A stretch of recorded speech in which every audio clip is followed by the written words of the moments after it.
lords, ladies, dames and gents, thank you once again for choosing our miniature webisode. My name is Ed, I have a Red Bull in my hand, which I certainly don't need, and I brought with me a man who never has any marbles out of check. What's going on? Yeah, good. I think I need these, though. I think you might do. Yeah, big thank you to Red Bull for hooking us up with these, and to Haley, we really do appreciate it, so thank you very much for that.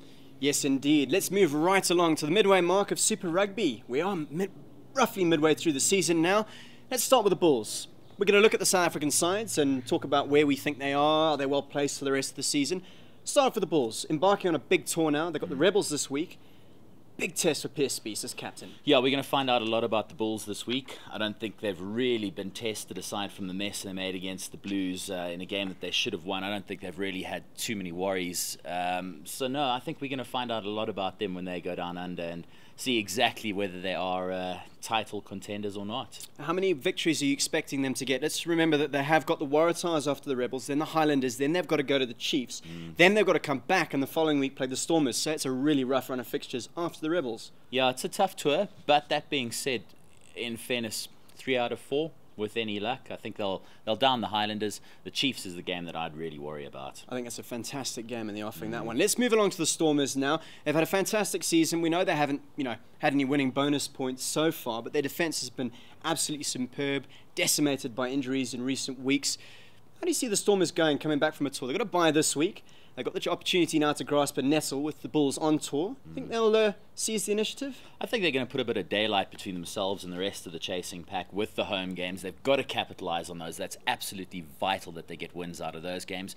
But I spoke to Alistair Coetzee last weekend after the win, and he doesn't seem to be too fussed about not picking up bonus points. He seems to be quite happy to go along the entire season, not getting any 4-try bonus points, and just as long as they're winning, so be it. Well, there are only 2 back from the Chiefs at the moment. Nizam Carr played brilliantly last week, and there's lots of exciting youth at the Stormers, so fantastic to see for them. They've got a break this week. Jean de Villiers has been mentioned as a Springbok captain, or potential Springbok captain. Heineken Meyer is certainly interested. What do you make of that?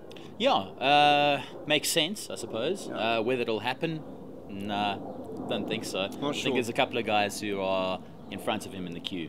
He's marshalled the defence well all season. One side that is in need of a victory and big time has been defensively very porous this year is the Sharks. Now, we touted them for big things this season. I remember back in week 1, we were talking them up, but they really haven't gotten going this season at all. Beast is back this week. That'll bulk up the front row.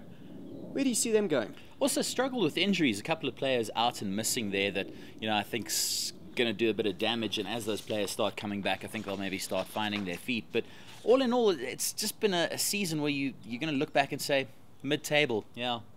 And what have you made of JP Peterson's performances in midfield? He's moved back to wing this week. Paul Jordan has come into number 13 alongside Tim Whitehead. You've been impressed with JP Peterson? Do you think that he could potentially play there for the Boks? I think the nice thing about him, and I said a little earlier on that I'd like to see JP Peterson and Brian Habana as the 2 box centres. I'm just trying to think a little bit out of the box, not stock standard answers, yeah. And, JP Peterson does add something attacking and exciting in midfield, and so does Brian Habana. He's looking for work, his defence is good. I don't know, I just think it would be exciting and different and, maybe a bit of a gamble, but it'd be fun, and it could prove to be very good for the Springboks. I don't know, I haven't been disappointed in him. I think he's done reasonably well in the position. Why not give it a go? What have you got to lose? A big month coming up now with the English 3-test match series coming up. But there's 4 games to go between now and then. Let's move on to the Cheetahs and the Lions. The Cheetahs, the darlings of South African rugby, 22 tries, only 3 victories so far this season.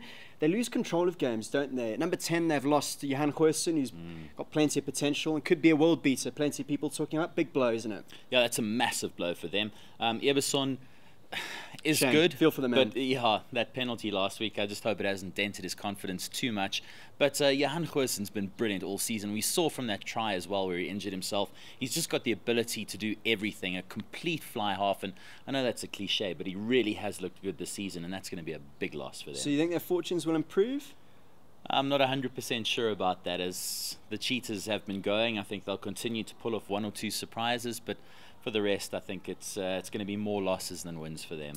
Defence a big problem for them, and a problem at the Lions has been the set pieces, but the belief is not there at the Lions. John Mitchell has got so much work to do to galvanise these sides. They've gone on tour now. 10 of their players haven't got experience in New Zealand. I think they're going to be some cricket-esque scores against some pretty dangerous sides over there. Yeah, absolutely. And there again, let's be fair, a lot of injuries as well. It's not been an easy time for John Mitchell after the highs of the Currie Cup last year, but then again, I don't think his players have done him any favours either. So difficult times for the Lions. I think they've got to start thinking about how they're going to try and still make money if they're playing in the Vodacom Cup next year. Well, the Lions have only won 20% of their games over 5 years in Super Rugby. Plenty to talk about. Like us on Facebook, follow us on Twitter, comment below. See you next week, guys. Cheers. Cheers.